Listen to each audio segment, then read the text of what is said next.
Have you ever asked yourself why the people we love the most often hurt us the deepest? Why do family conflicts sting more than anything the outside world can throw at us? Welcome back to our channel. I'm truly grateful to have you here for this heartfelt discussion, because today we dive into a subject that touches all of us: family. Whether you're a parent, a child, a spouse, or a sibling, chances are you've felt the sting of misunderstanding within your home. You've given love and received silence. You've tried to help and been pushed away. You've worked for harmony, but found only conflict. Why does this happen? What do our closest relationships become our greatest sources of pain? Today's video is not about giving surface-level advice. It's about unearthing the deeper spiritual roots of family discord through the timeless wisdom of the Buddha. To begin with, Buddhism teaches us that families are not formed randomly. They are not accidental pairings. They are karmic arrangements, sometimes blessings, sometimes debts, sometimes both. The people we share a home with today may have been our lovers, enemies, children, teachers, or even strangers in past lifetimes. We've crossed paths before, and what appears now as conflict may simply be karma unfolding. You see, every soul in your family is there for a reason. That angry father, that distant mother, that rebellious son, that jealous sibling, they are not random characters. They are returning roles in a long drama of lifetimes. This understanding doesn't excuse bad behavior, but it offers a deeper lens, one that invites compassion instead of blame. There's a story of a woman who married a man with a violent temper. In the beginning, she believed their love would conquer all, but years of abuse wore her down. She begged the Buddha for answers. "Why must I endure this suffering?" she asked, and the Buddha explained, in a previous life, she abandoned this man when he was sick and helpless. She broke his heart and never looked back. Now, he returned in this life, not as a victim, but as a persecutor.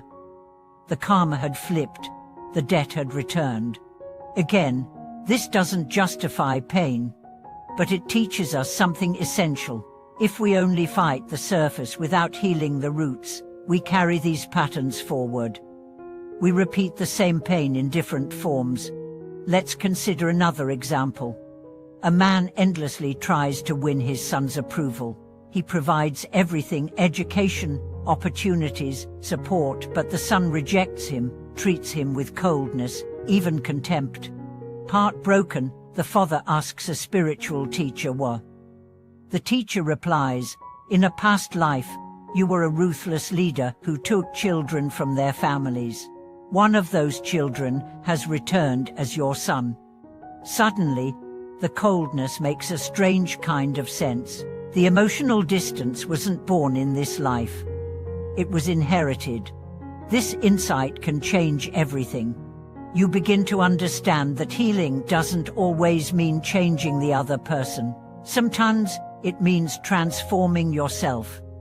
It means breaking the karmic loop by choosing love where there was hatred, forgiveness where there was blame, compassion where there was rage.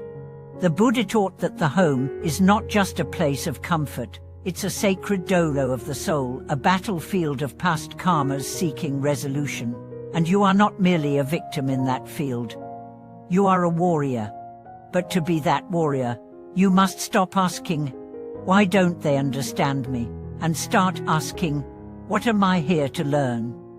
This is the first step in transforming your family into a path of awakening.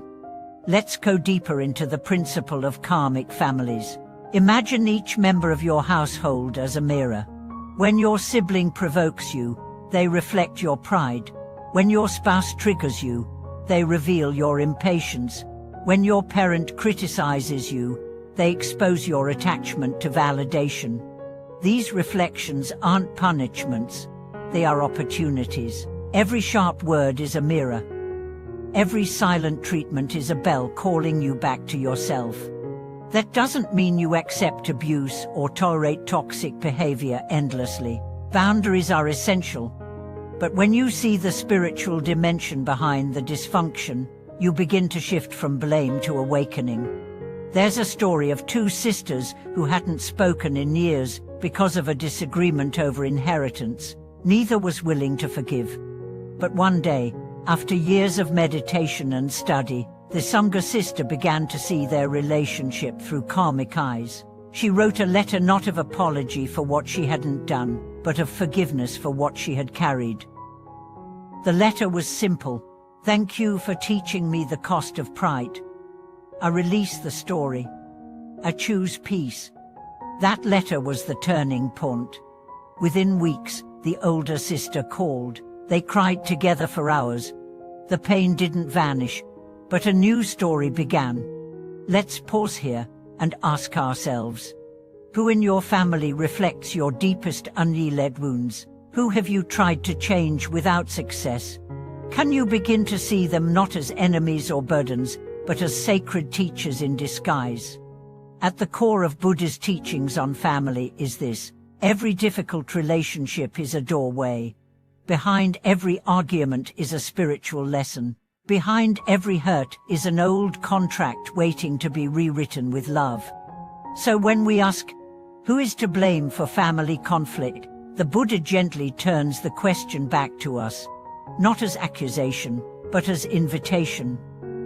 He asks, what part of this pain have you agreed to hold, and are you ready to release it? This is not easy work, but it is sacred work.